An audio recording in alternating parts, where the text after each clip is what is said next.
You just made those numbers up. You just made those numbers up. Thanks very much. All the best. Keep up the fight.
Kia ora koutou katoa. Ka nui ngā mihi atu kia koutou e te hāpori. It's my pleasure to bring the karakia to open the proceedings this evening. I understand the applause was for the fabulous entertainment that's just left the stage. Anyway, whakarongo ake ai ki te tangi a te manu nei, mā tui a ki runga, tui a ki raro, tui a ki roto, tui a ki waho, tui te here tangata, ka rongo te pō, ka rongo te ao. Tui te here tangata, ki Hawaii ki nui, Hawaii ki roa, Hawaii ki pāmamao, ki te hono wairua, ki te whaiao, ki te ao marama, to interpret, that is, listen to the manu as it sings. Bind, unite, join together. May it be woven from above, enmeshed from below, entwined from without and within to our very beings. Interplayed with the threads of human love. May there be peace at night, peace at day. Intertwined with the bonds of humanity, originating from our great home places, the far home places, the remote home places, the merging of the spirits, the coming out into the light, the consciousness opening of our inner beings. Nō reira, tūturu whakamaua tīna, tīna, haumi e, hui e, tai ki e. Kia ora tātou.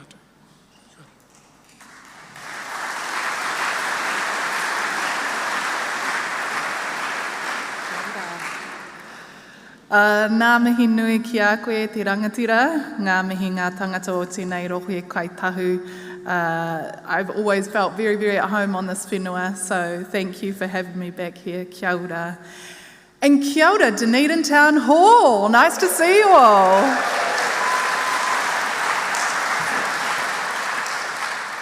And can we get a round of applause for the wonderful Robert Scott, please?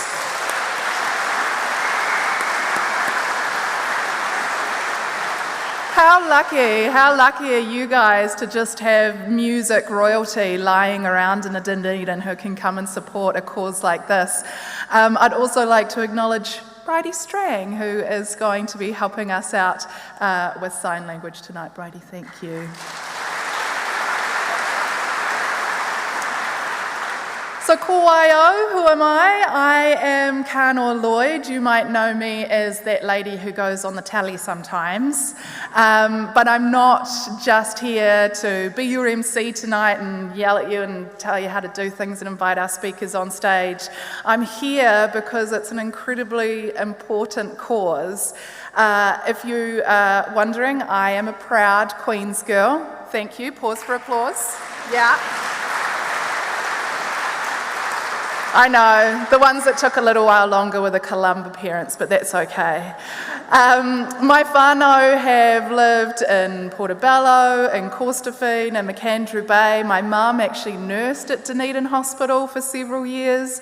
I think 3 of my siblings were born in Dunedin Hospital. I'm looking for Cheryl to confirm if that's true. Yeah, I think it was 3.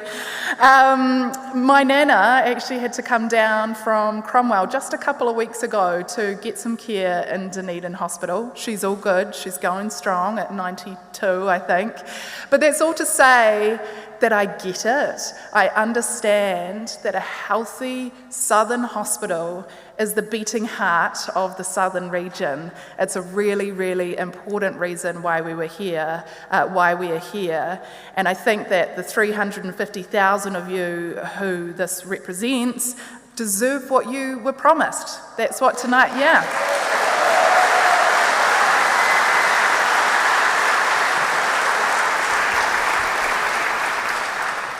Now, I do have a little bit of housekeeping to do, so this will be the last time that I'm really bossy. Look, the main thing is if there's a fire, an earthquake, or some sort of incident or hazard, get out.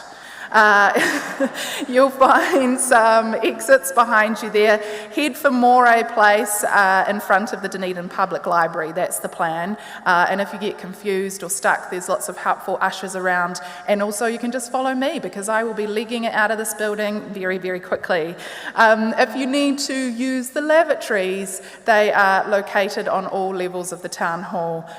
Don't be afraid to just get up and go do what you need to. You just don't need to tell the rest of us about it.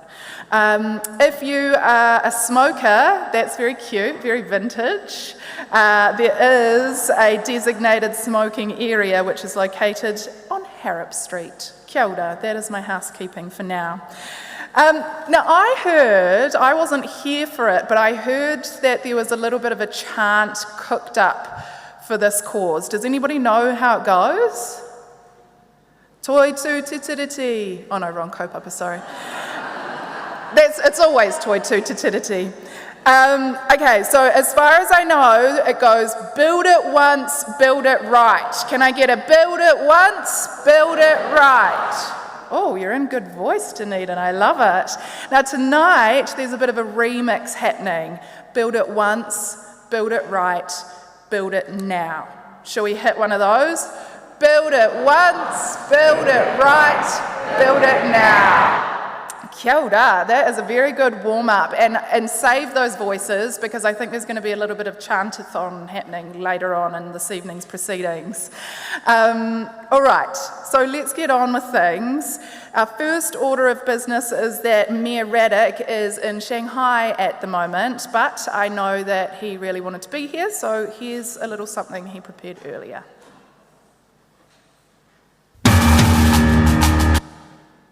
Kia ora tātou. Thank you all for being here tonight. I can't join you in person because I'm in Shanghai to celebrate the 30th anniversary of our sister city relationship. However, my heart is firmly with you and this critical issue, the future of our Southern Region Tertiary Hospital. This hospital build is the greatest challenge facing Dunedin and the South right now. We're not just talking about bricks and mortar. This is about the health, safety and well-being of our community. This hospital must not only serve our needs for today, but also for our children and future generations. Let's keep our voices strong and united in sending a clear message to the government. Keep your hospital promise. Build it once, build it right. Kia kaha.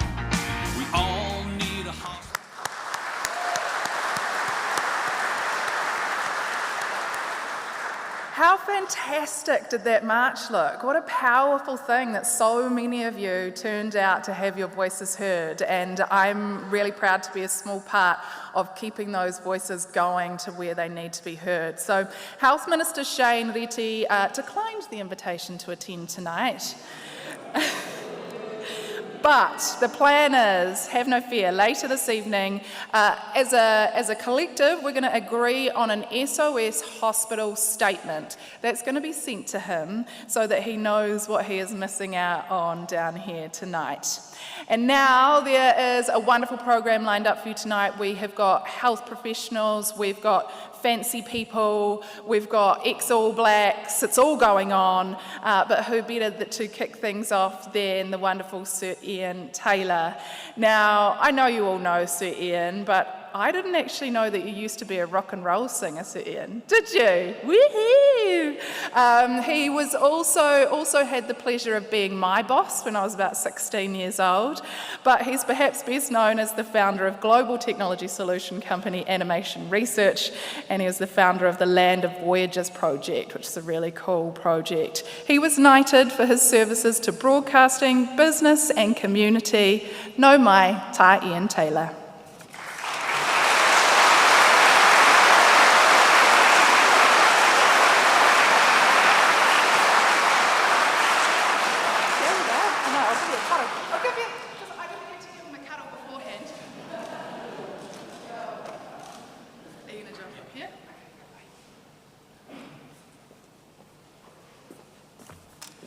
Ko ngai tahua o tapuai I nanahi, hei toira ora mō āpopo.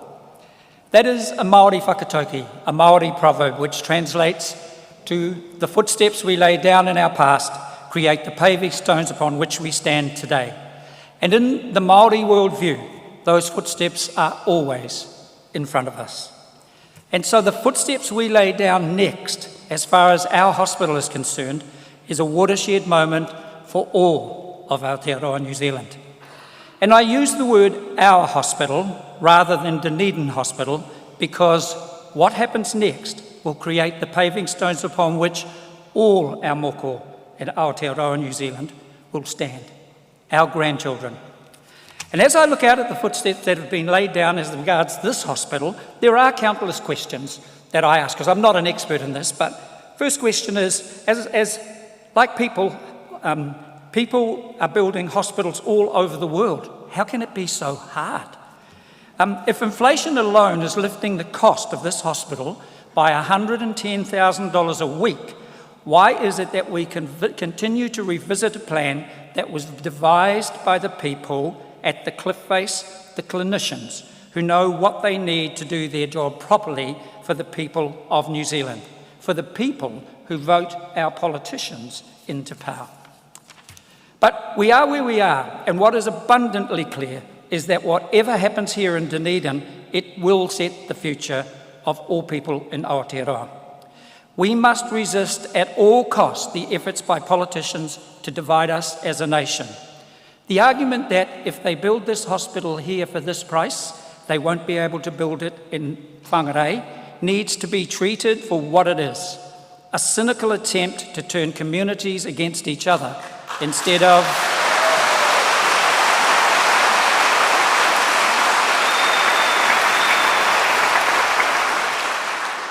solving the real problems in healthcare planning and funding. The country needs a united vision for the health system that all of us buy into, and then we need to figure out how to pay for it. This process has been running for at least 7 years. Now, as I said, I don't know a lot about hospitals and hospital bills, but I just want to bring this up just as an example. During COVID, China built a hospital with 1,000 beds in 10 days, and another with 1,600 beds in 12 days.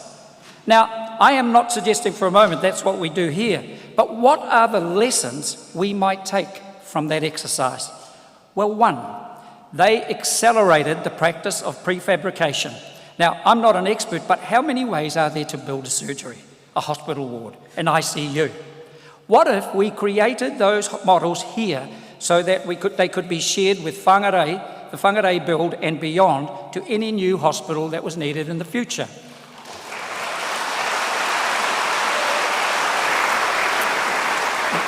This is something that I do know something about, AI. The Chinese also used AI and drones to maximize the efficiency of the hospital build. 10 days for anything, let alone a hospital that included isolation wards, intensive care units, and advanced medical equipment, is pretty damned efficient. Now, I accept that this is an extreme example, but what we know for certain is that every day we wait, this hospital either gets more expensive or less fit for purpose. The process needs to stop, and it needs to stop now.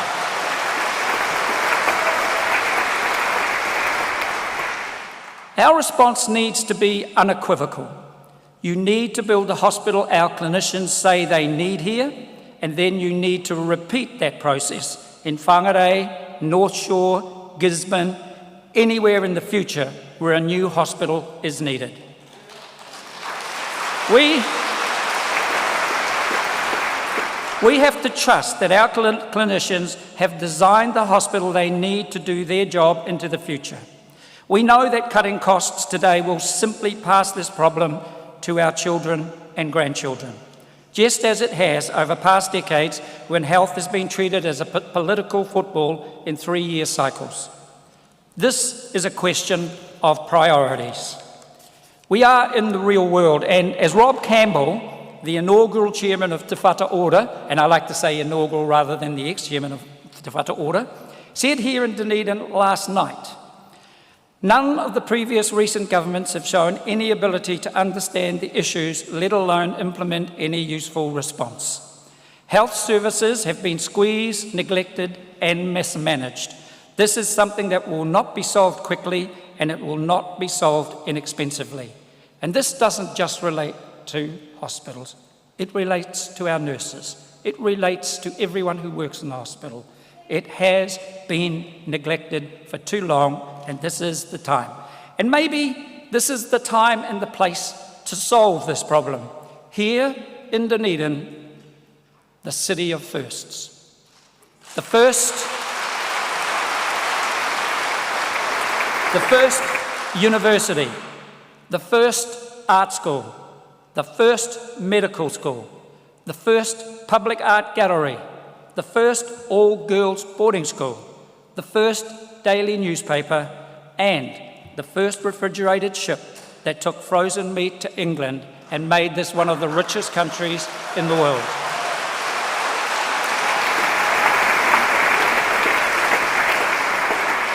These are the footsteps that have been laid down in our past. They are the paving stones upon which we stand today. Now let's take the opportunity here and now to lay the paving stones for the future of all Aotearoa New Zealand.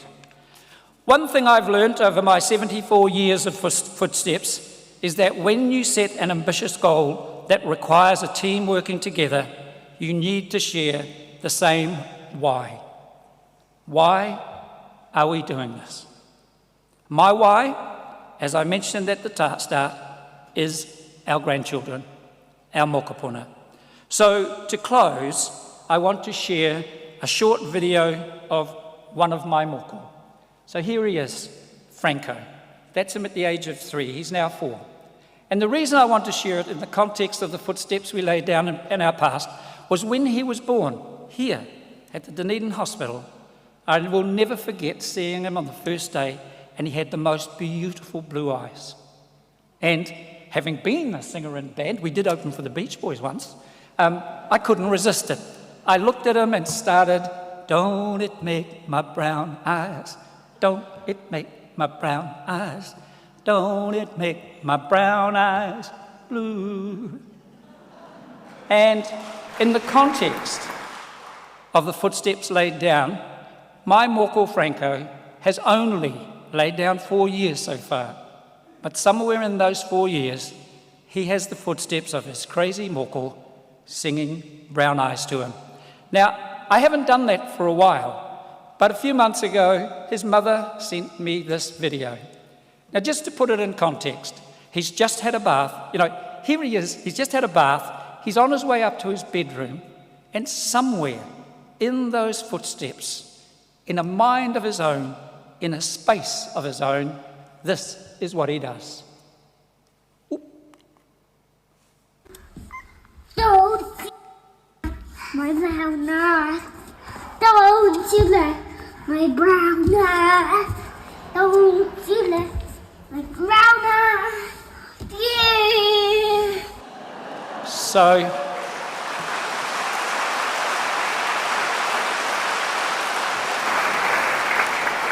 I leave that image with you. That is our why. Every moko in Aotearoa, New Zealand, this is the moment to make sure tomorrow we can look them in the eye and say, we've got your back. Ka pai.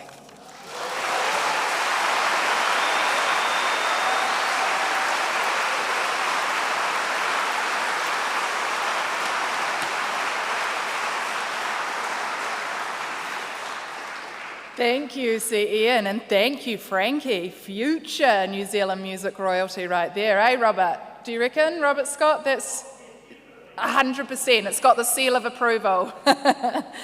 Now, next I would like to invite to the stage, you can't really talk about a hospital without talking to a doctor or a nurse or a medical professional or two. So our next guest is Dr Sheila Barnett. Dr Barnett is an anaesthetic doctor at the Dunedin Hospital. She's also the Clinical Transformation Group Chair for the new hospital.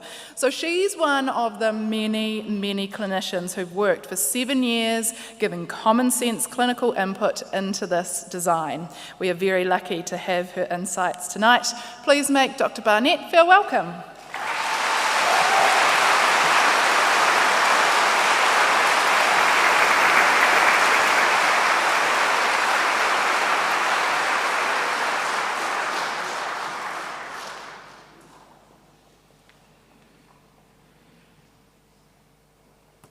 Kia ora.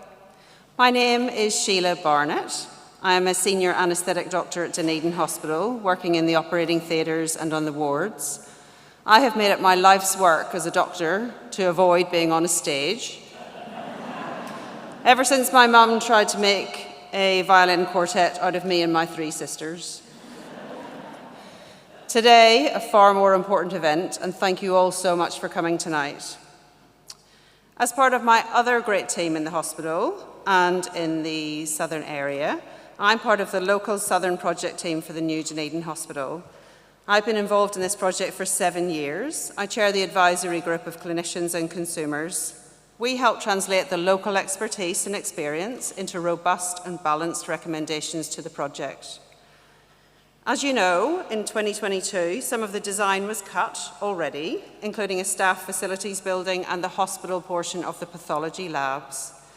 The long-term consequences of these decisions are still not resolved and the degree of savings uncertain. And here we are again.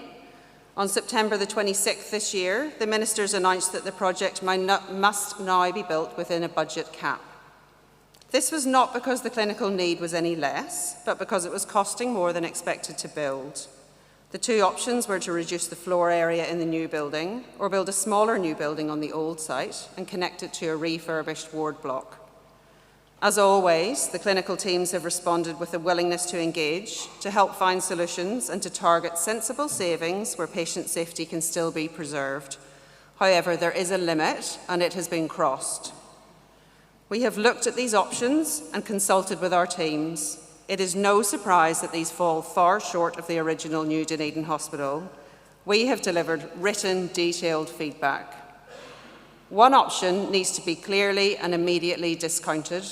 Reusing the old hospital would deliver to us a fragmented set of buildings that would be extremely difficult to staff, operate and maintain. Even when finally finished, the quality and the safety of the care that we could provide would be compromised, and it would be even worse during the decades of construction and refurbishment. More broadly,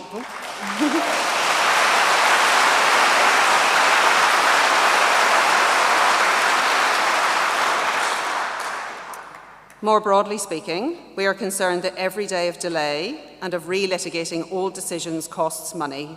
This erodes the budget and therefore the quality of the hospital we can build by the end of the process. No hospital sits in isolation. We are all part of a network of care and expertise. If Dunedin Hospital is so reduced that it cannot provide the right types of care and the right amounts of care, then this will be felt across the whole South Island. The clinical teams have shown engagement, goodwill and accepted sensible compromises in order to help keep this project moving forward, and we will continue to do so. In return, we call on decision makers to focus on what services the hospital needs to provide and not just a budget, to commit to long-term safe healthcare for the South, to have the common sense to get on and build, and to have the humility to step back from a series of decisions that have taken us too far. Thank you.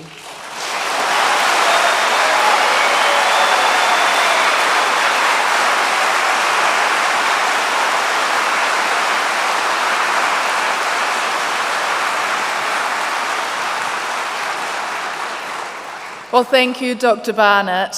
For someone who's avoided being on stage, I think you did a bloomin' good job. Well done.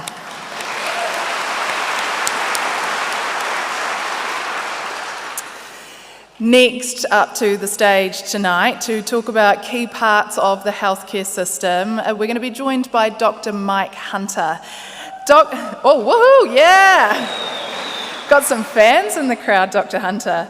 Now, Dr. Hunter was the Trauma Services Director at the Southern District Health Board. In fact, he is so good at trauma education, he's got a special award for it. And he is a medical advisor to the Otago Rescue Helicopter Trust. Please welcome to the stage, Dr. Mike Hunter.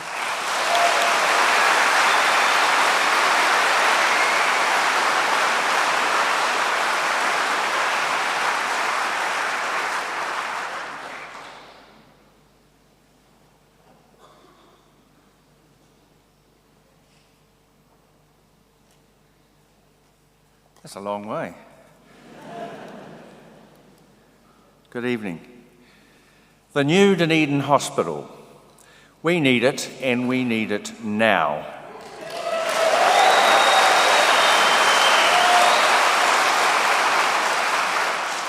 In fact, yesterday. And no, actually several decades back. Some of our current buildings are so far past their safe use by date that it is really frightening and expensive, with constant band-aid maintenance, which is essentially dead money. In our rebuild, we have to make sure that we address the serious deficiencies of the current hospital, the most important of which is inadequate capacity. As I've explained in some of the series of opinion pieces I've written for the ODT, delivery of healthcare has three components: people, plant, and process. This meeting, and the groundswell of activism it is part of, is primarily focused on the plant, that is, the hospital facility, but it is vital to understand that all three are closely interdependent, and we must get all three right. At present, the current Dunedin Hospital is having a disastrous effect on the people, that is, the staff as well as the patients, and the would-be patients who can't get in the doors for treatment, and is severely limiting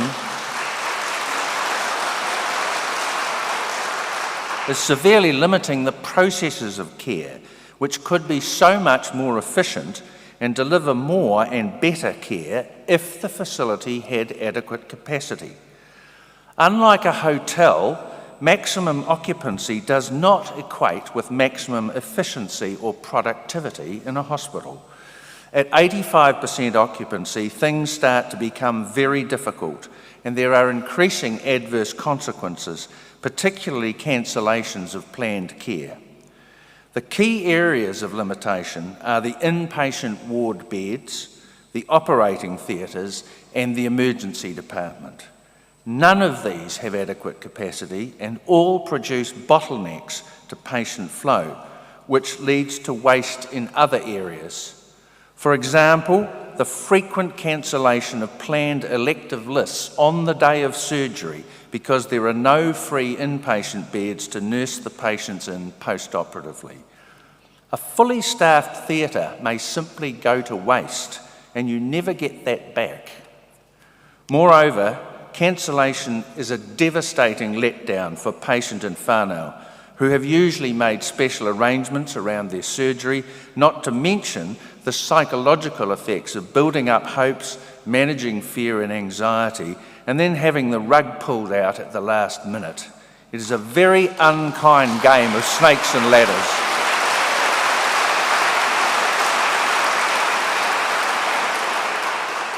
We have so few operating theatres, only 9, that many of our surgeons are lucky to be allocated 2 operating lists a month.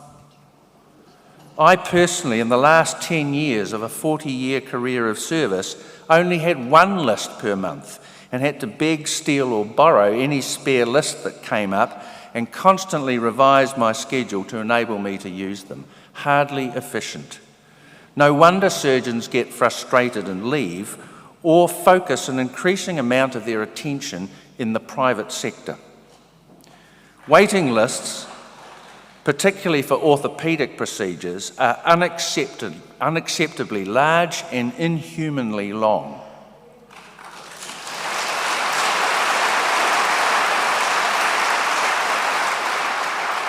Features which are scaring more and more New Zealanders, those who can afford it, that is, into paying for private insurance.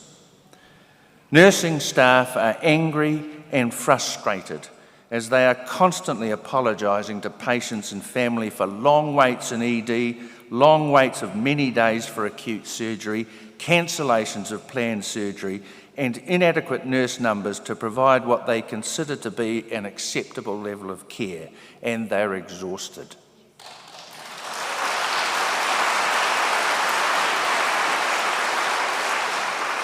As we've heard from Sheila, an awful lot of effort and careful scrutiny of every aspect of the new Dunedin Hospital by sincere and knowledgeable clinicians has gone into the calculations of the capacity that is needed. And this has been re-examined multiple times to see if it can be pared back without seriously impairing the ability to deliver what the population needs. Well, it can't. And the government needs to hear that loud and clear. I have to say that I personally retain some serious concerns that the forecasting of capacity needs is already too frugal, and even if delivered as originally promised, it may still not cut the mustard. Ideally, there would be more expansion potential built into the structure so that if we find we've got the demand growth wrong, as they did in Southland Hospital, we won't be locked into long-term inadequacy and workarounds, all of which become rapidly more expensive when compared with the capital saving made by making it too small. Prime Minister Luxon, Infrastructure Minister Chris Bishop and Health Minister Shane Reti have all said that we will get our hospital and it will meet our needs, but in the next breath say that it must come in under the budgeted figure of $1.88 billion, and have then plucked scary figures out of the air, claiming without any supporting evidence that it could cost $3 billion, and this would be the costliest hospital in the Southern Hemisphere. Well, the first response is, that's bullshit.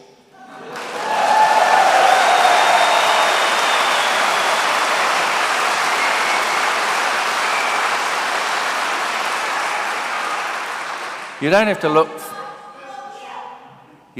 to look far for evidence to contradict their scaremongers. As you've already seen on the screen, South Australia are rebuilding the Women's and Children's Hospital in Adelaide, not a comprehensive general hospital with tertiary services, note, with a starting price tag of $3.5 billion and expected to rise, and they think that's value for money.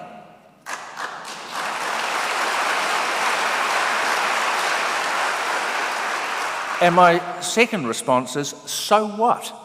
Every new hospital build is likely to cost more than those that went before. And if there had been a coherent long-term program of investment in hospital assets, rather than letting it all run down to the point of ruin, then we wouldn't be having to do this all at once.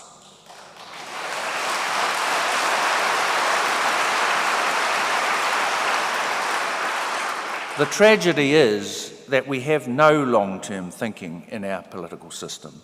And very like the UK, our politicians want a first world health system at a substantial discount. While healthcare spending may look sort of okay on a percentage of GDP basis, it looks woeful on real adjusted US dollar basis. Over the last few decades, Australia has spent about 30% more per capita in real terms. And do our citizens expect healthcare that is comparable to Australia's? You betcha. Most of our increases in health spending are forced on successive governments by short-term crises. They are reactionary rather than planned. Political parties of all shades are intensely focused on the short term. 3 years is as far as their attention span extends. The only goal that matters to them is winning the next election.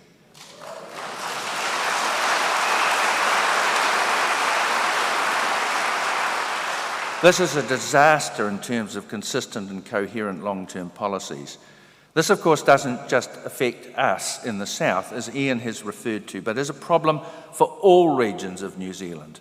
To their great discredit, the ministers are currently trying to play us all off with the line, if we spend this on your hospital, there'll be nothing left for anyone else. It's disgraceful.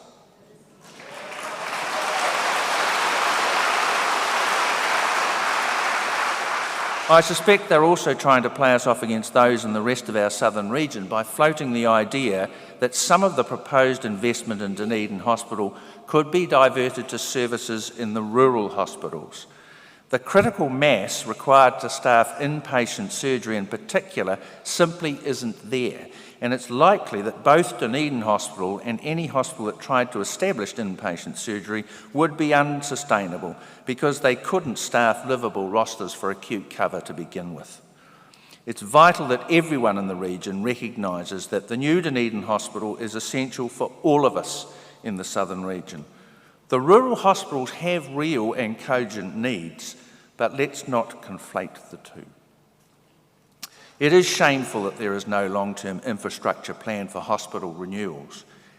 Every hospital needs to have a 30 to 50 year horizon and ideally would have 4 buildings on site, 3 of which are occupied and functioning at any point in time, and the 4th is being refurbished or refitted, taking into account whatever new treatment or diagnostic modalities and advancing technologies need incorporating. Those buildings need to have adaptable spaces and structural flexibility so that they can, for example, in one generation be a ward space and in the next a radiology department or operating theatre suite. We had something of an opportunity for this back in the 1990s when we still owned the entire block across the road from the current hospital, which was occupied by the old Queen Mary and the nurses' home and Fraser building. But against the strong pleas by me and a number of other clinicians, the managers of the time sold it off to improve the DHB's deficit and then added to the pain by moving a substantial number of services down from Whakaari onto the current site, which was far too small, and everything became impossibly tight. The money realised from the sale rapidly vanished into thin air, a bit like Nicola's tax cuts while she decimates the organs and vital functions of the state.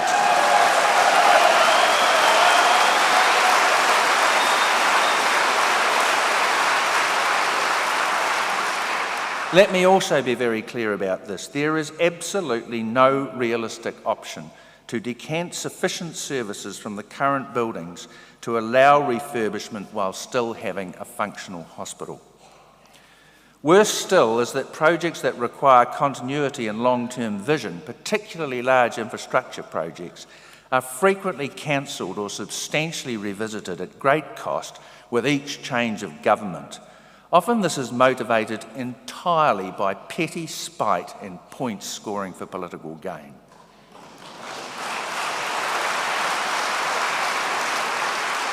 As a consequence, we currently have the whole Dunedin Hospital rebuild project thrown into limbo at enormous cumulating cost, as you see. The message we're getting is that the $1.88 billion price tag is the limit of what the government will fund. That is a political choice, not an immovable truth.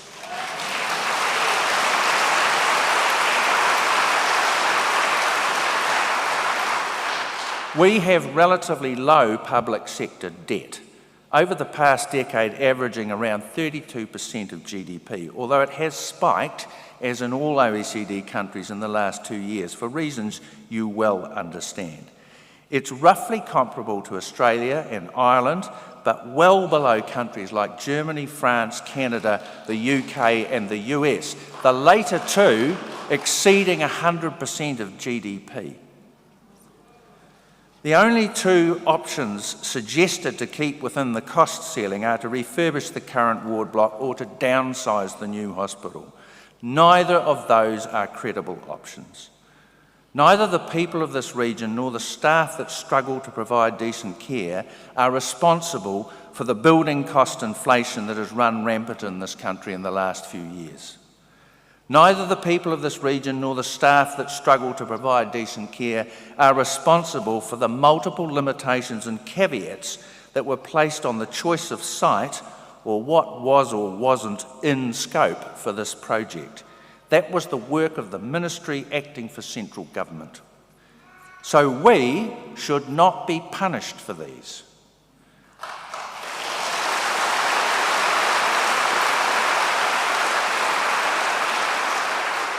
The government would be doing its job if, rather than suggesting unworkable and frankly inadequate solutions, it focused on getting construction costs down, addressing the significant discrepancies in building material costs between here and Australia, running tendering processes competently, and stop dithering while the costs continue to rise.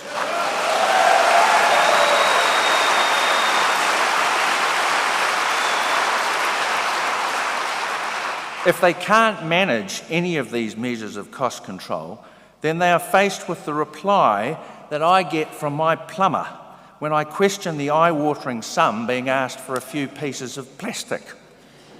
It's what it costs, Michael. My final piece of advice to the government is a quote from a man who served as one of our deputy commissioners until his untimely death 5 years ago, the late Graham Crombie. As he said in a public meeting around 7 years ago, JFDI, just get on with it. Thank you.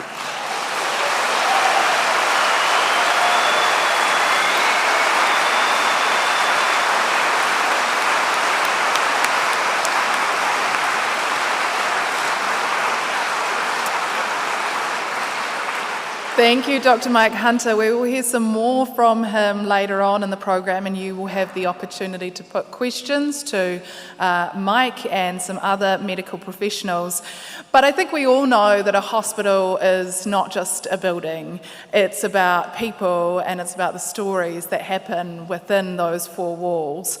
So to share a little bit about why the Southern Hospital is so important to them, we're going to invite two more guests. And first up, please welcome to the stage former All Black Paul Miller.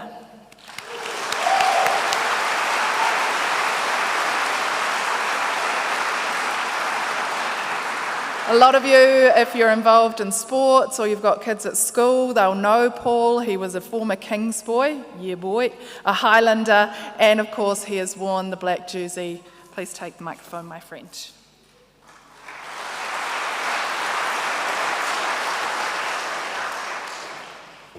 Sorry, ironically I have to take my glasses off to actually see, so. Tēnā koutou katoa, ko Paul Miller, toku ingoa. Hello everyone.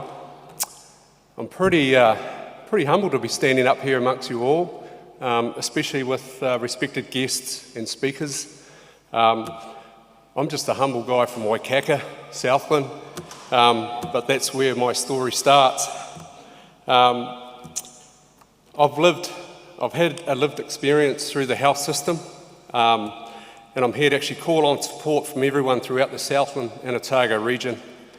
Born and raised in a farming community in Southland, now calling Dunedin my home, along with you all, I'm here to add my support to ensure the initial promise is maintained for our new hospital build. Firstly, I do pay my respects for all people here today affected by cancer, personally or through the extended whānau. For most of us, bad health feels like something that's a long way off. For some of us, we go about our lives feeling strong and invincible, like nothing can touch us. I certainly have felt that way through my rugby career. I was fit, I was active, and I was on top of the world. I felt bulletproof. I carried on post-rugby, thinking I was still bulletproof, even though my lifestyle towards my personal fitness and health became lesser. And then one moment, 3.5 years ago, changed everything. That one moment was a single phone call that defined my way of life. You have cancer. That moment hit me like a Jerry Collins tackle. I didn't see anything. Didn't see it coming. I felt a wave of disbelief, confusion, and fear wash over me. Cancer? Me? At 44? It felt like an impossible reality. As someone who'd spent years pushing my body to the physical limits, who had invincible on the rugby field, this was the hardest hit of all. My body, which I trusted for so long, suddenly felt like the enemy. The days following were a blur of doctors, tests, and future treatments. The whirlwind of appointments, the uncertainty of what lay ahead, and the emotional weight all made everything feel surreal. How could my body be betraying me now? That was a challenge I hadn't prepared for. But what I didn't expect was the incredible support that would surround me. In the rugby world, we talk about team all the time, but what I truly felt that word meant during this journey. My family, my friends, the oncology medical team, and even my old teammates, those people who had been there in the changing room, on and off the field, were now by my side in this battle. They reminded me that I wasn't alone, even when the fight seemed impossible. Throughout my treatment journey, I was privileged to meet other patients, people facing their own battles, who showed me what real strength looked like. I was half their age, and I'm sitting here in a surreal environment, thinking again, why me? However, we shared stories, we encouraged one another, and together we found strength where there once was fear. 3.5 years later, I stand here today, and I can say that cancer didn't win. If anything, it taught me how precious life is.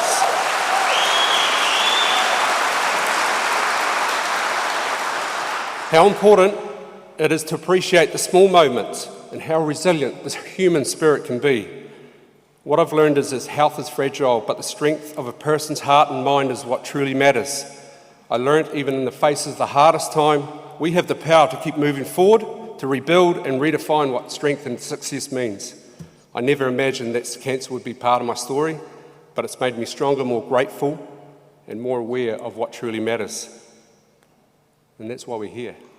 One of the most important matters is Dunedin needs a new hospital. Why? To address the ageing infrastructure and meet the demands of a growing and ageing population, along with our mokopuna. A new hospital would not only provide better facilities and equipment for healthcare delivery, but also ensure that Dunedin remains a hub for high-quality medical services throughout the wider Otago, Southland and national region, supporting both health of the community and the well-being of healthcare professionals. Thank you for listening to my story. I hope it gives you strength, whether you're fighting your own battle or supporting someone who is, because together we're stronger. Bad health will eventually knock on our door, and we need an appropriate health facility to cope with the reality. Thank you.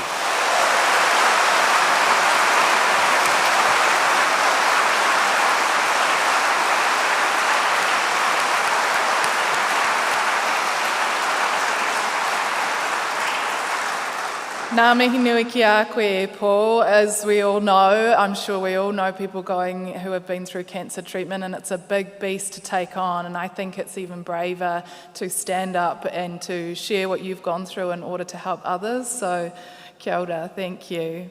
Now, the next guest I'm going to invite onto the stage is Jason Herrick. Welcome to the stage, Jason Herrick.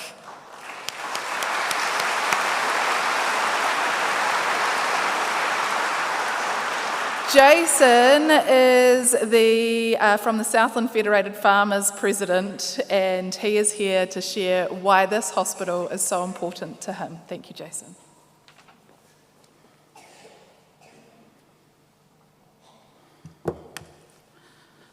Tēnā koutou katoa.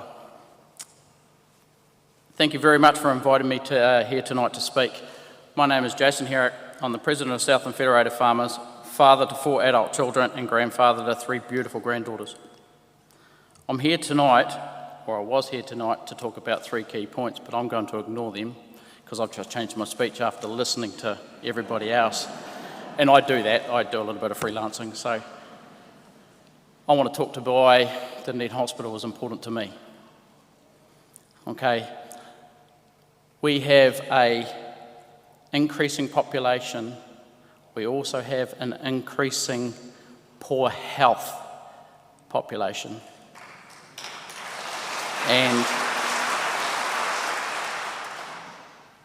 it is bureaucracy and legislation that is creating a lot of this poor health in society. I see it more now than I did before, because in 2020, at the age of 42, I had my first heart turn. Took 37 minutes to fly from my home in northern Southland to Dunedin Hospital to get the care that I needed. I didn't know what was going on. It might have seemed small and insignificant to somebody else, but to me that was big. That was massive. That was one of the hardest things I've ever had to go through, besides watching my wife go through turmoil as well, and another health incident earlier on. I've told my story many a times, and it relates more to mental health than it did to physical health, because it was the mental health that created the physical health. The pressures and the legislation and regulation put upon the rural sector. We live and breathe it every day. Okay, we've become a society of convenience because we're so busy doing other things and so busy doing the stuff that we do on a daily basis. We go to do what's easiest. We go to our fast foods, we go to our unhealthy options, we go to alcohol, we stop exercising. Crikey, I was reminiscing with Paul there earlier on. We've crossed paths many a times on the rugby field and we didn't even know it. I was fit and healthy and active until that took over my life. I'm 46 now and I've got a pacemaker. Thank Christ for Dr. Wilkins and the hospital staff. I tell you what,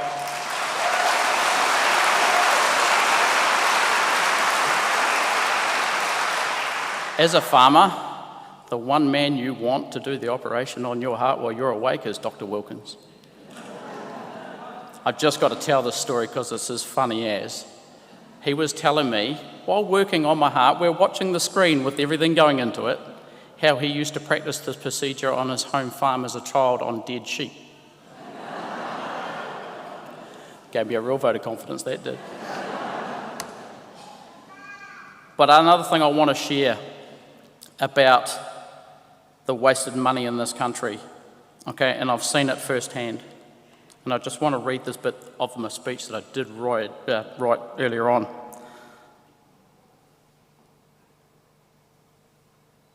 If I can find it. We're getting bogged down in the cost of over-regulation and legislation, which leads to budget overruns and stalls progress, leading to the situation where money is put before human health. I use one example I personally experienced, that when I was the chair of a property committee in our local school, $5.5 million was given to me in the TMYA to modernise the school buildings over 10 years. Guidelines and rules meant the first $1.5 million was spent on consultancy and planners before a hammer was even used. I could have built a whole classroom block for that $1.5 million. So I can only imagine the wasted money that's gone into this process. When's this going to stop? We heard earlier how China can build a hospital in 10 days. Why can't we?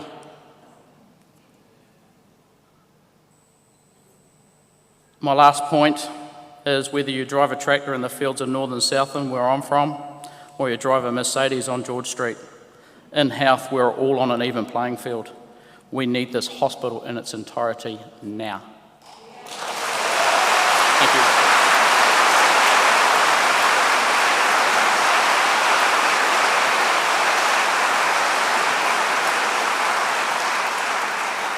Thank you so much, Jason Herrick. Now, the next guest I'm going to welcome probably doesn't need much of an introduction if you've been in Dunedin North for the last few years. The Right Honourable Pete Hodgson has been the chair of the Southern Partnership Group and of the Southern District Health Board. You would think I would know how to say health by this point of the evening, wouldn't you? He spent more than 20 years as MP for Dunedin North, 9 of them as a senior cabinet minister, but with multiple portfolios, including Minister of Health. So he knows a thing or two about our kaupapa here tonight. Please welcome Pete Hodgson.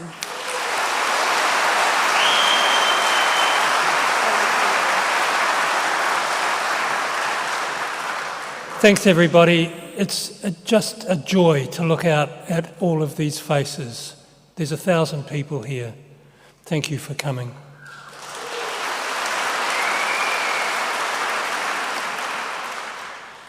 That's why we've come. We haven't been consulted on changes that are happening to our health system very soon. So, we're going to have to give a message anyway. And my job is to explain the messages that we've chosen for you, we hope, to endorse. And we begin by reminding ourselves that we have been at this a while. The government's a year old. The hospital build, sadly, shamefully, is 7 years old. And quite a few people have made quite a few decisions, and there's been quite a lot of refinement to this project now. It is very, very well designed. If there are still savings to be made, if there are still, and in the course of construction, one would hope that there would be here and there, make them. We're taxpayers too. We don't mind saving money. We just don't want quality to be compromised, and we will put up with no cuts to clinical services.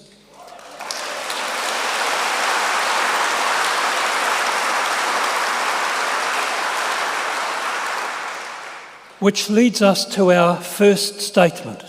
And the first statement could be expressed as, our hospital, as planned, is already small enough, thank you. The second one is the one that you've heard from Mike and Sheila already. Please just stop this business of refitting the ward block, and we'll go into some detail on that. And the third message is delay costs, and we'll go into some detail on that. So here's the first one.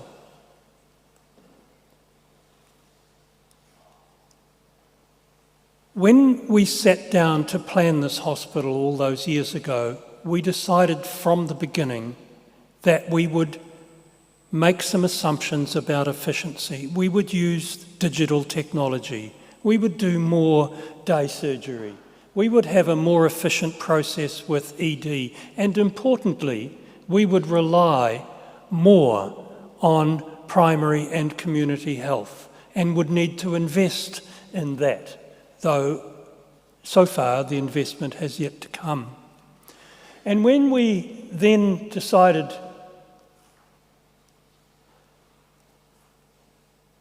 anyone down the back?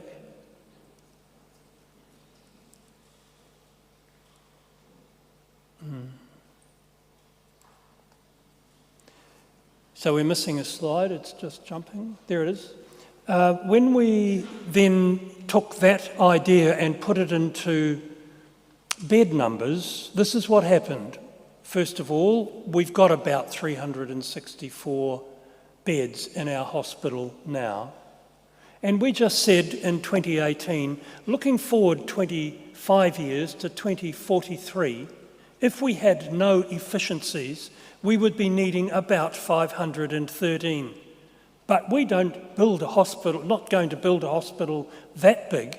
We're going to build a hospital with only 421 because we have got some assumptions that we will make those efficiencies. Mike Hunter's already expressed some concern about that, but that's what we said we would achieve. And now, if someone takes out the 6th floor, I read about that in the ODT, whether it's 24 beds or 48, I don't know. But I've said that it's 24, which that reduces us down to 397, and our hospital by 2043 will already be too small. So we can conclude that there must be no cuts to clinical services at all. We've already done it.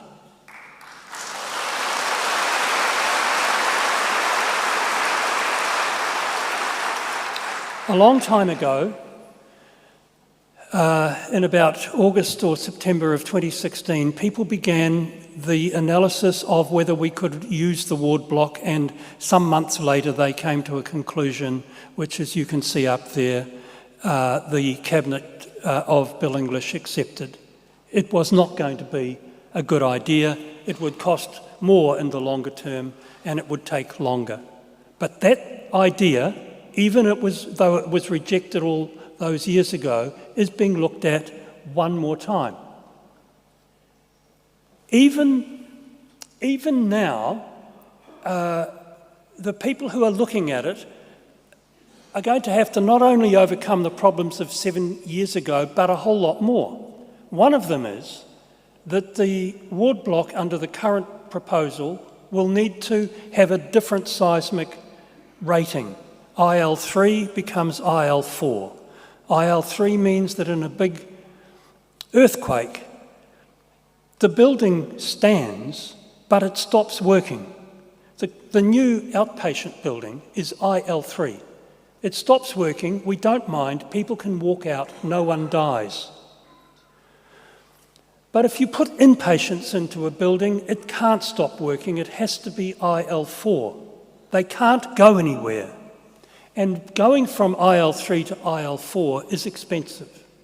Cabinet would be invited to choose between the proposed inpatient block at the Cadbury site, which is now almost fully designed, and therefore errors in design, errors in costing are now very low, with the refurbished ward block option, which is roughly being done on the back of an envelope, and where the error bars are very high and the uncertainty is very high. And if you're in Cabinet, you're being invited to choose between an apple and an orange, to be polite.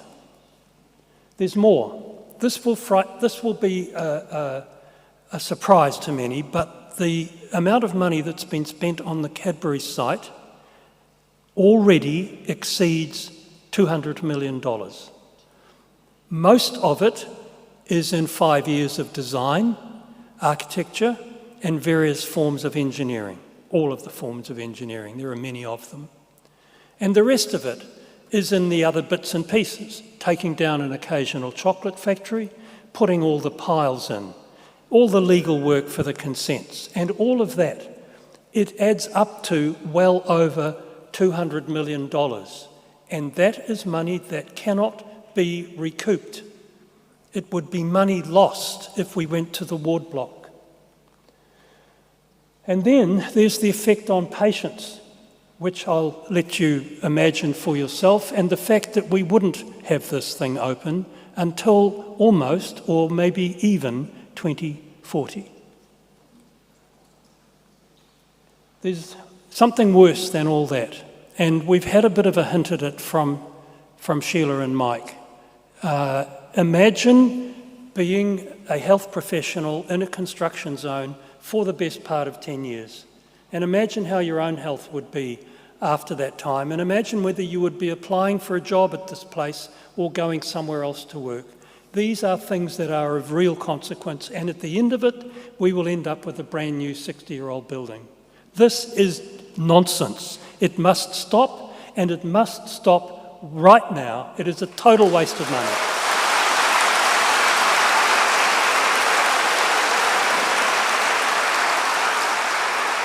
So here's the last of our 3 messages.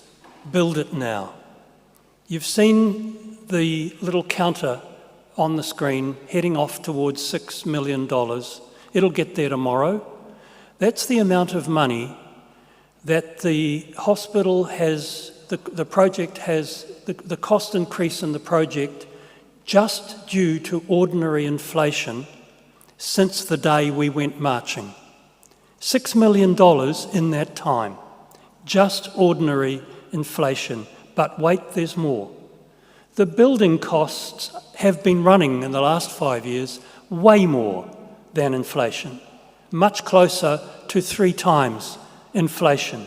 And there are some figures there, and there's a little reference there as well if you want to go and check it up. That'll be on the Save Our Southern Hospitals website from tomorrow. You can go and have a look at it if you like.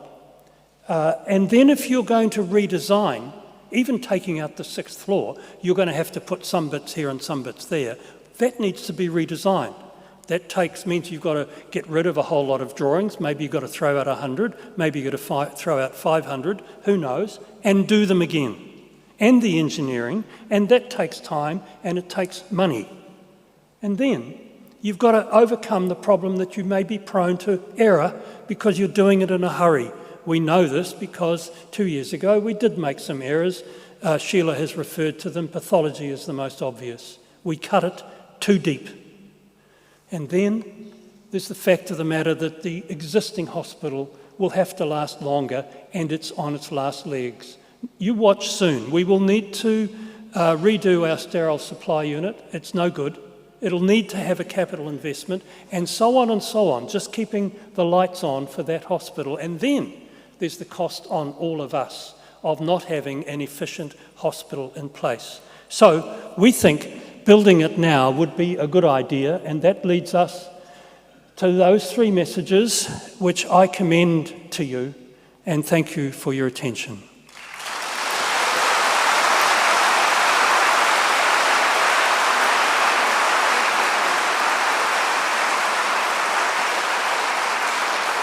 So if we can get that last slide back up on the screen, possibly. This statement, put together by Pete, is going to Health Minister Dr Shane Reti. Cuts to clinical services are totally unacceptable. The option to retrofit the existing ward block as a future inpatient facility should be abandoned immediately. The biggest cost to the project is delay. A major redesign at this stage is a false economy. And that's love from all of you guys.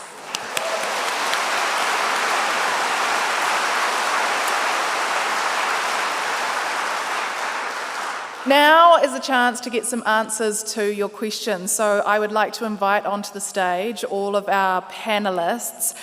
We will have nurse Linda Smillie joining us. Welcome up to the stage, Linda. Dr Mike Hunter is also going to be part of our panel. Come on up. Where are you, Linda? I saw you before. Oh, there you are, yep. And we've got Richard Thompson here. Now, he signed off on this project back in 2007. He's been a board member of the Southern DHB as well as a founding member of the Southern Partnership Group. So his knowledge of this project is vast. The way it's going to work... Hello? Can you still hear me? Now you can, sorry about that. The way it's going to work, I will ask 1 or 2 questions to kick us off. That gives you time to wave down one of the ushers who's got a roving mic. Where are you, ushers and microphones? Yep, down the back there. You'll see them with the white t-shirts on and red lanyards, so that gives you a bit of a time to have a think about what you would like to ask.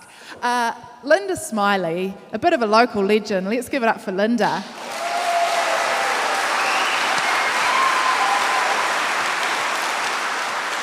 If you don't know, Linda is the one who created the petition to stop the cuts to the Southern Hospital. It has nearly 35,000 signatures now, right?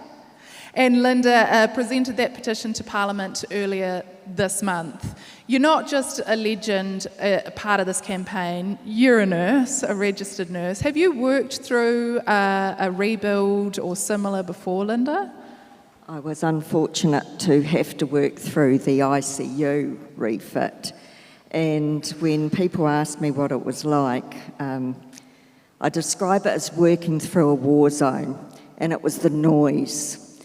If you can imagine, if you've got road workers jackhammering outside on the road, you imagine that above your head from 8 o'clock in the morning right through your working shift.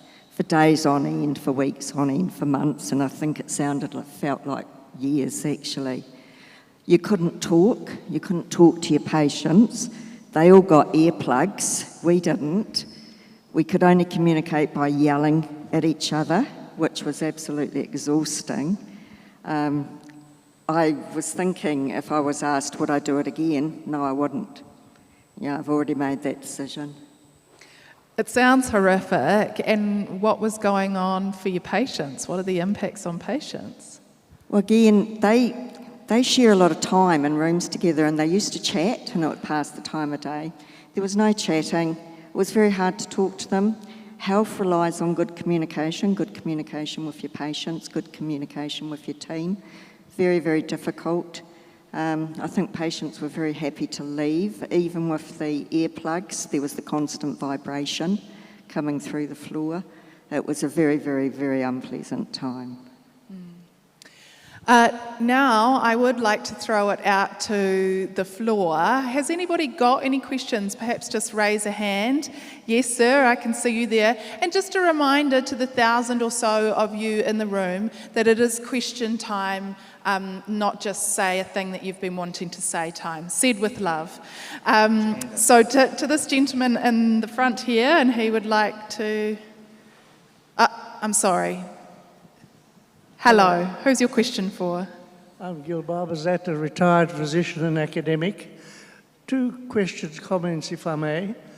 The one is this hospital, besides being a regional hospital, is a teaching hospital. Why is it so difficult to integrate teaching and health and provide an environment where our students can learn in a good environment where medicine is practiced as it should be, rather than on a building site? And secondly, why is it so impossible for the politicians to get together to raise the funds to create a well-funded health system? All of us here, all of us in New Zealand want better funding of health. If parties could get together and have some form of gaining funds, tax is a dirty word, but in some way it's got to come from the public purse, otherwise we can't fund the health we need. So put politics aside, we all agree we need money for health. Where's it going to come from? It's a great question. Mike, potentially you can speak about... I'll address the first question, Gil. There's been a long-standing problem of compartmentalisation of education and healthcare. And in many people's minds, and particularly those who have run the health system, those two things are seen as entirely separate. That learning and training and education are the province of the Department of Education and the schools and the universities, and healthcare is all that the public hospitals need to be concerned with, which of course we know is complete nonsense. Much of the training, particularly postgraduate training, is done gratis basically by the hospital and its employees. Medical students pay only about 1/3 of the real cost of training them. The rest is actually funded by the state in this invisible way. And unfortunately, those that run healthcare have never really seen it as their key responsibility. If you go to a big corporation, they don't think like that. They invest heavily in training and development of their staff. But for this weird reason, our health managers for many years have thought that wasn't their problem, wasn't their business, somebody else's. And Richard, do you happen to know how to get all the politicians together to agree on investing in healthcare? No, I wish I did. But look, I think one of the things about health is because every health episode is that, it's an episode, you can save money, in inverted commas, by just treating less people. But if you imagine when they build that tunnel under Mount Victoria in Wellington, if they run out of the budget with 50 metres still to go, will they hand out pickaxes and miners' helmets and say, I'm sorry, you're on your own, you've got to make your own way out, or will they finish it? And that's the difference, I fear, that there are some things, transmission, gully, you know, there are things that you cannot not finish, but with health you can say, well, we'll just ignore some of you. And that's why these things are critically important, because it's harder to ignore some of you. And the other thing I just want to pick up on the education training side, I think a lot of people here won't be aware of some of the sacrifices that have already been made to keep this thing in budget. One of them was the interprofessional learning space. Dunedin, we think about it as a home for a medical school, but it's a home of a nursing school, an occupational therapy school, a dental school, a pharmacy school, who have I missed out? Physiotherapy, yeah. So, you know, it's all of those things, and we get the most efficient use of our health dollar when all of those professions best understand each other and best work together. And that was one of the innovative things. It's already gone. You don't even know it's missing, but it's gone. So when people say we're selfish, well, sod them, we're not. We are actually wanting to do that hotel under Mount Victoria, that tunnel under Mount Victoria, and if you happen to run out of budget 50 metres short, well, you got to finish it.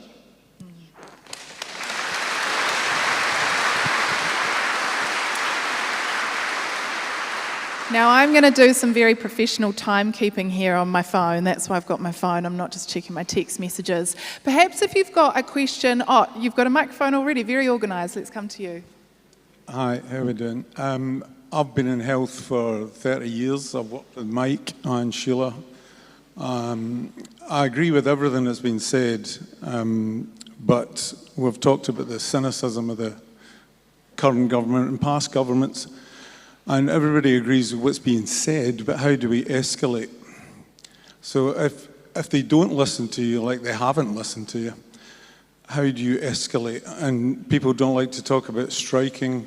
They don't like to talk about walking away or resigning or not committing to talking to the government. Maybe that's where I disagree with Sheila a bit, that maybe we need to disengage a bit with these people and threaten to escalate. I think the question there, the message is how do we make sure the right people are listening to what is coming out of the southern region. Linda, you were just in Wellington recently delivering the petition. How was it received? Do you have any insight? It was received very well by the Labour and the Green politicians. The national politicians did come out and try and say what they were going to build as a great hospital, and that speech didn't last very long because it wasn't very well received. But yeah, I think there's a lot of goodwill on the left side of the parliamentary side. Mike, Richard? Look, I think we are really dependent on our clinicians to have the confidence that their community is behind them if they have to say, no, this is not acceptable. And so that has to be the message.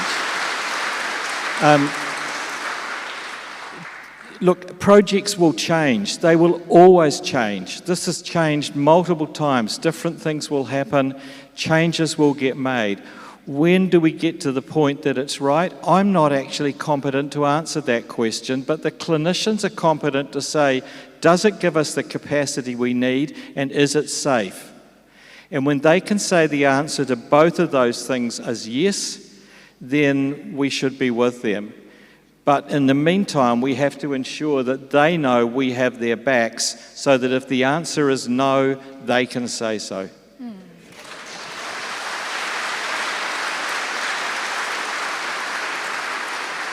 Can I just make a comment about long-termism, because that's what we're really lacking here. There are some slight glimmers of hope. One is that the current government has indicated that it accepts there is a huge problem with infrastructure provision in New Zealand, and that will only be solved by some form of longer-term agreement between all the political parties so that it doesn't keep getting changed with every 3-year election. Now, how long it will take them to renege on that, I don't know, but at least it's being talked about. There is some example in Australia where there are some compacts about long-term policy from the federal government, mediated between all the states, that all the states have to sign up to with a 5 or 10-year horizon, which is a whole lot better than what we've got. And the third thing I think that we need to be looking at is we need a much longer parliamentary term. 3 years is far too short for any reasonable long-term planning. We are going to go for one more question. It's a little bit difficult to hear you, I think, up here on the stage, so please help us by keeping your questions succinct and clear. That would be much appreciated. Have we got a question asker down there or up here? Oh, kia ora. I'm Kate Stevens. I'm an intensivist and anaesthetist and retrieval doctor. This, as you said, this isn't just about Dunedin, this is about half of South Island. We did nearly 600 helicopter transfers between hospitals this year, or in the last year. Vast majority of those come to Dunedin. If this government don't care about our rural population and don't even understand the concept of health equity, do their rich friends in Queenstown even know that if they have a heart attack or major trauma or need specialist surgery, they come to Dunedin and we have water dripping through the ceilings in our theatres?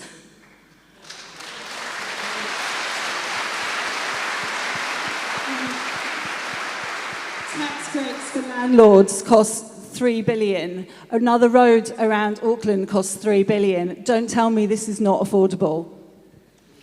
Kia ora. Thank you for your thoughts.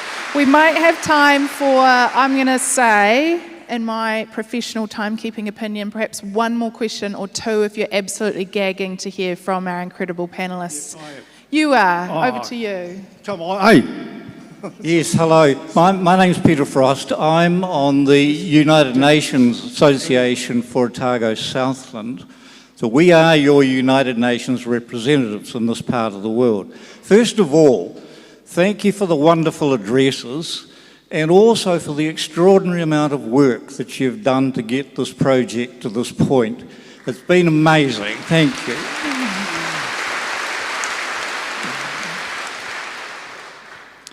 Secondly, the National UN Association has asked us to address the issues here with regard to health, housing and food, and we're planning to do that next Saturday, this coming Saturday, 23rd, next door at the Dunningham Suite in the library. We'll be addressing these issues, but to whet your appetite, this is from 12 to 4, there will be food providers open to everyone. To whet your appetite. Is there a question in there, my friend? No. There isn't, just a statement. Can you leave a flyer out in the foyer for us so that somebody can have the opportunity to ask a question? Would that be okay? You can find out about this on social media and on the UN website. Thank you very much, my friend. Yes. Let's come to one of our wonderful nurses down here, perhaps. My apologies. Over here, you're ready to go. Last question. Sure. Question A. Right. listen, I think I have actually two proposals as and whereby that we could actually profit out of this and even get the I'm so hospital sorry, bills. sir. We're actually struggling to hear you on the microphone. Sorry. Okay. I have two suggestions. But do you have any questions? Yeah, I want to know then why, for example, that it's cost us 5 cents a litre for petrol to pay for the Auckland roads. The second one is that why can't we be reimbursed with the taxes, with the debts and the ongoing costs, etc., when we have been providing them for years with power? So why not cut their bloody power off? Hey? I need it. I live in Auckland. I need the power. Yeah, sure. We need the hospital. Absolutely. Look, let's come for one final question. Thank you for that thought. Let's come for one final question. Kia down ora. Thank you everyone for the huge work that you've done over the last 7 years. My name's Anne Daniels. I'm a nurse. I work in ED and I work with Linda as a delegate for NZNO. My question is, Linda, how would you feel about the future of healthcare if it was actually applied to you? What are you thinking if you became a patient? I'll reply as a nurse, first of all. As a nurse, you accept that there are political cycles and you try and keep politics out of health. And over the years, I've gone through a range of emotions, depending on the government, from joy, happiness, sadness, frustration, extreme frustration, and so on. But I've never been scared before. And at the moment, I'm genuinely terrified for the health system because there's two reasons. This government is not a government that's evidence-based for a starter. And health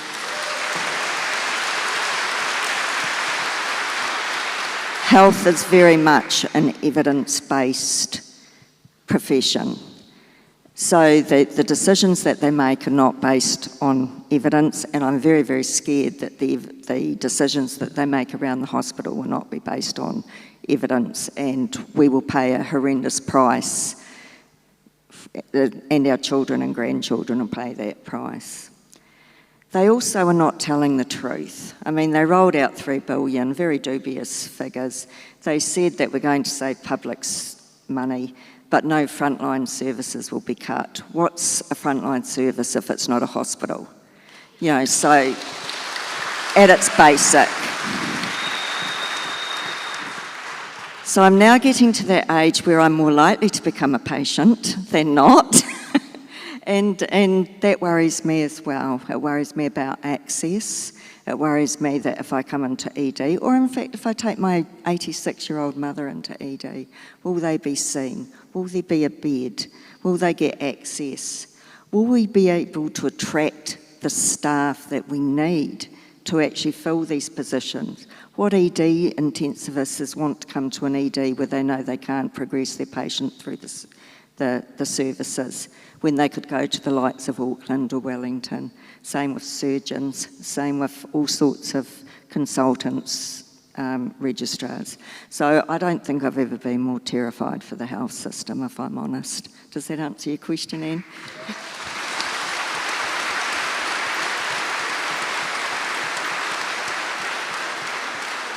Well, look, we have come to the end of the time that we have for our panellists, but please give a big round of applause for all of our panellists here tonight.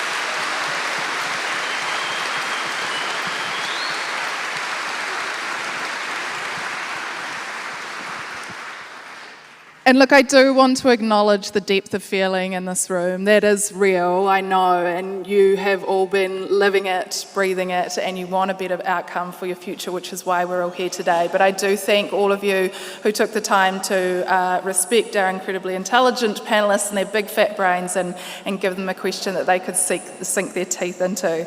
I'm just going to swap onto the lectern mic now. Now I would like to invite to the stage Damien Newell. If you were at the September March, you will know him as the Chief Chant Leader. Damien, did you make up that title for yourself or was it bestowed upon you?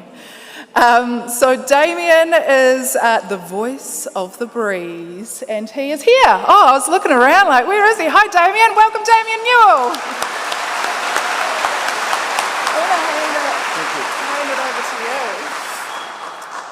All right. Just listen to that voice. It Check, just check. sounds so good. You need this Oh, one? bless you. Give we have a round of applause for Kanoa, please? Thank you so much. You're wonderful. Thank you. First and foremost, I don't have any official role here, aside from just being a parent. And I had one of my tamas had emergency surgery last week, and he wasn't expecting it, we weren't expecting it, but it could happen to anyone in this room, as we've heard from Paul and so many others. Health sneaks up on you. Now, thank you very much. You have got homework. You're not getting off that lightly, because we've all got those friends who don't protest. Don't rock the boat, you know. This is the time. This is the time that we do rock the boat. We get off chuff. We tell each other to tell a friend. It's like the Weller commercial. They told a friend, and so on, and so on, and so on. So use your voice, whether your voice is at the end of a telephone, whether your voice is a handwritten postcard to your MP, or your mayor, or your best friend, or your neighbour, or your family members. Use it. Or Facebook, yeah, for God's sake, please, use what's available to you. If you're computer savvy, share something, make a small selfie video, say, hi, my name is Damien Newell, and I need this hospital for my mokopuna, I need this for my tamariki, I need this for me. All right? You've got to start making noise. We've all been very polite. We've all sat and listened to these wonderful learned people, and they are. And listen to them because they know stuff. They're at the coalface. We had 500 clinicians design this bloody hospital. Now we've got 5 politicians playing pocket billiards saying that, oh no, we know better. They don't. They don't. These people do.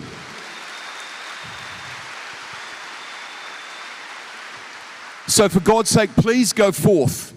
Please go forth and tell everyone. It's not over. This is just the beginning. Don't let this die.